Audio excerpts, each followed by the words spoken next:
All right, that's where we're at. We're a few courses high, and I need to make some more palmetto splits. So let me show you how we do that. Let's see if my phone can set here. There we go. So we'll grab a stem. Now this has saw teeth all over it. That's why it's called the saw tooth palmetto. See the spiky bits? So we're going to take our knife and we're just going to shave that edge off. Just like that.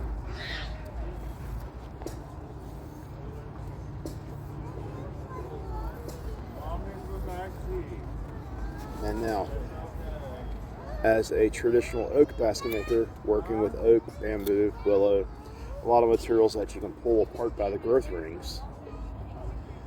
This you don't really pull apart by the growth ring. So I'm aiming my knife about right where these corners are at, right in through here. So let me show you. I'm going to aim about a third of the way into the material. So you shave your line off, and then I'm aiming for the bottom of that line right there. And if they're good enough, you can pull them apart like this. But what happens is that down here they get super brittle, and this is the bit here that's under the most tension. You don't want the wood, so we don't have to split it apart. You just take your knife in there. Make sure you angle it up, angle the edge up just a little bit so it'll glide through it. And there is one split ready to go. And then we'll shave that down. Still a little thick. And your knife doesn't need to be but overly sharp. Too sharp and you'll go right through it. So if the knife's a little dull, it's probably going to work really well. And what I just did there, it got too thin, and like I said, the knife's too sharp. So that's all right. There's plenty more palmetto. I hate wasting it, but there's more of it there. So let's break this down nice and thin. Bam. Now we're going to size it.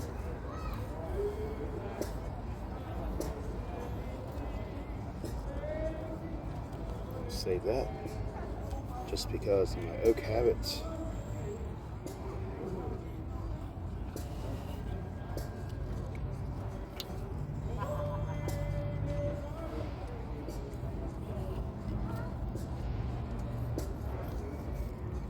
There we go. Take that off.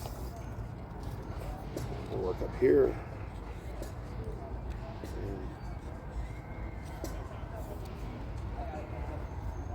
Curiosity's getting the best of me. Yes, sir. What are these little pokey things right here? All right, so, and there is, and again, you just very carefully scrape it down, and you're aiming for, you know, a nice pliable thickness. And you might not be able to see it, but the sun from here, hold on. The sun from here, it kind of just shines through it a little bit. So, but you don't want it to be white. You'll see the color difference. The heart, the very inside of this is white. It's garbage, it's no good. It doesn't do well for what we're doing. And you want the outside, and the outside of it, when you get done scraping, it will be slightly green. There you go. See the difference? There's the sun going through it. There's the light coming through. So that's about as thin as you want it. And now we're ready to go back to stitching on the basket. And I've got a bunch of them here in water. So after you make them, you can put them in the water. I'm told that they are good for 3 to 4 days. I have not tested it out. So if you do it and you don't get good results, don't blame it on me. I'm just passing along what I've learned in the last little bit over doing this and researching into it and studying other cultures like the Gala Geechee. Now, I'm not copying the Gala Geechee baskets. I'm learning from the Gala Geechee by them putting the stuff out and how they process it. So if you want to learn from the original source, you can go down on my playlists and you can hit the palm basketry playlist here on my YouTube channel, and you can see all of the videos I've been posting from the Gala Geechee of them making their baskets, and it's knowledge that they've put out there freely for the using. Though I again say I am not making a Gala Geechee basket. This is a Nathan Jenkins Bigfoot basket done in Nathan Jenkins Bigfoot way, not Gala Geechee. He's just learned a little from the Gala Geechee. So that's what they told me, though, is that this is good for 3 to 4 days in water.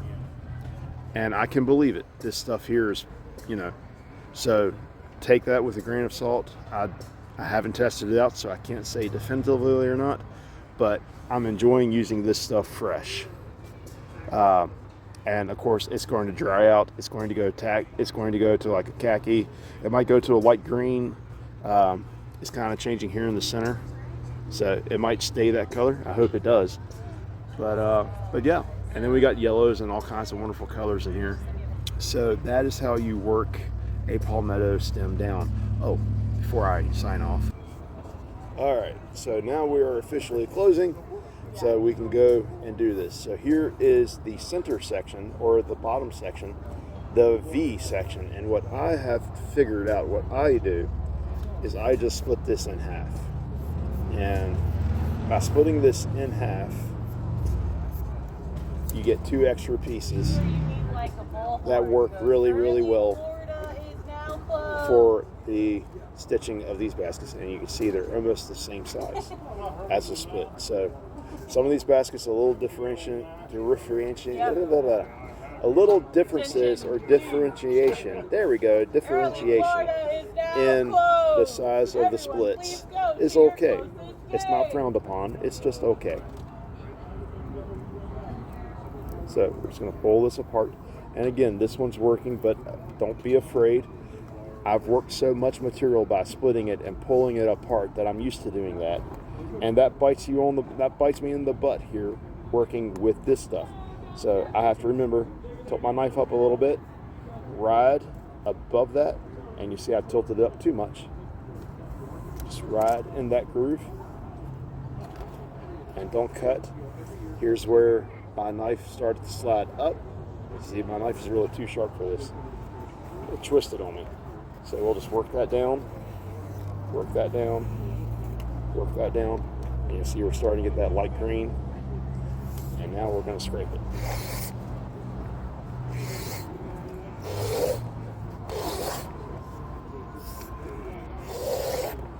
Too thin, and it'll break on you. Too thick, and you won't be able to really get a good pull on it and make a stout basket.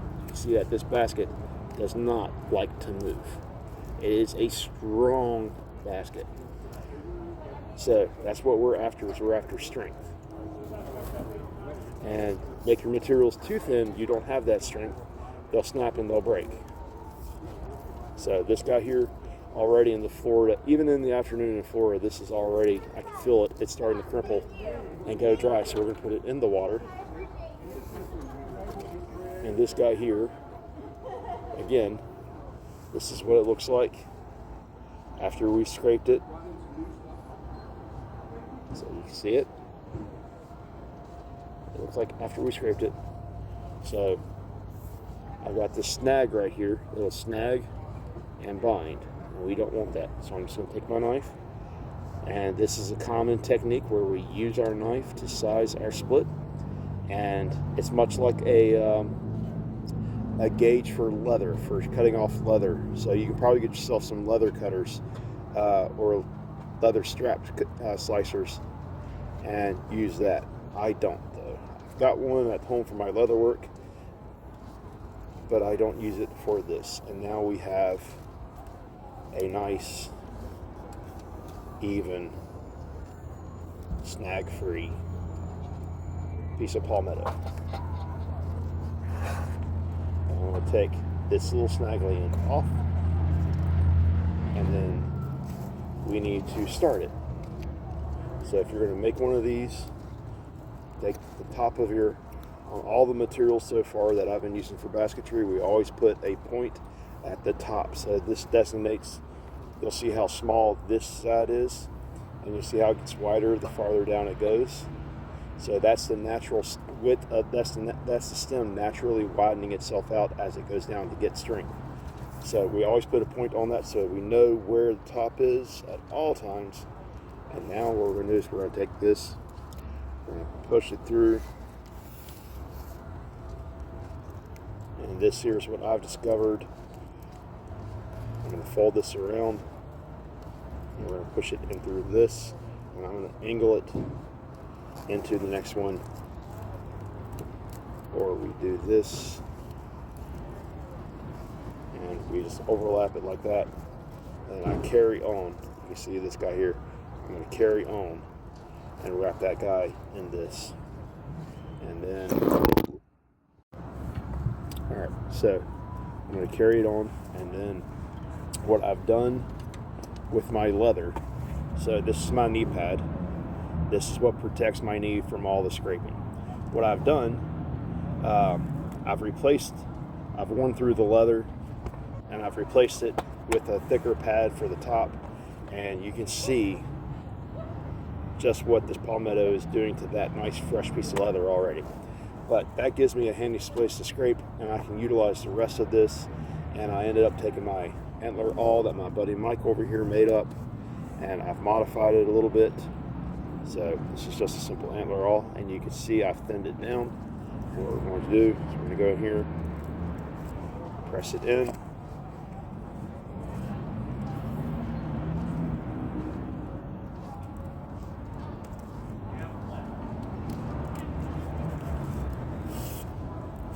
now we're going to cinch this down, just like that. Give it a little bit of tightness, and you can see that the split is binding, and it is now one split, even though I've got this a little bit here. How much for the back scratcher? 15. Alright, so pull nice and tight. It's all locked into place. And this little tab right here, you can go back and you can cut off. Or if you are savvy enough, you can press this in and you can cinch it up like that. And bam. And like I said, I'm not the way I started this is not Galu or Gula Geechee. It's not a Gala Geechee basket way to start it. So this is the Shenandoah Valley way that I've learned how to start it, and from our neck of the woods. So just so everyone knows, I'm not trying to steal anyone's thunder out there. Just trying to use my craft and earn my keep. So add more stuff to it. Keep it nice and cinched up. And I like the fact that I did this because now it is within easy reach. Push it through. Bam, bam.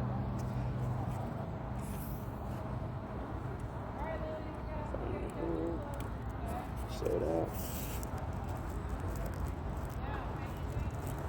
And we're off to the races. So that's how you work a Palmetto stem down into usable basket materials, both my way and the way that the Floridians and the people who have grown up with the palms down here have been taught to work it for generations. And much thanks to the people, especially much thanks to the Gala Geechee people who have put this information out there, that allow people like me to come down and learn a little bit and have a chance to play with the local materials here in Florida. So big thanks to everyone, as well as the Seminole.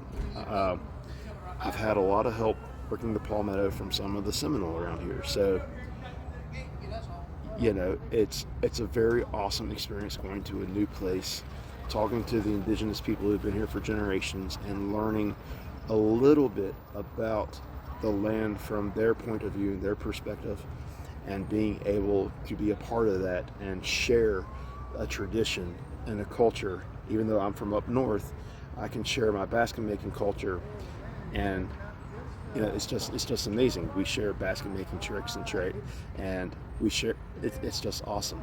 And basket making culture is a very awesome culture if you're a part of it. So I hope this helps everyone out there. Go get some palmetto and have fun. And maybe in the next video I'll show you how I've been making roses. So stay tuned.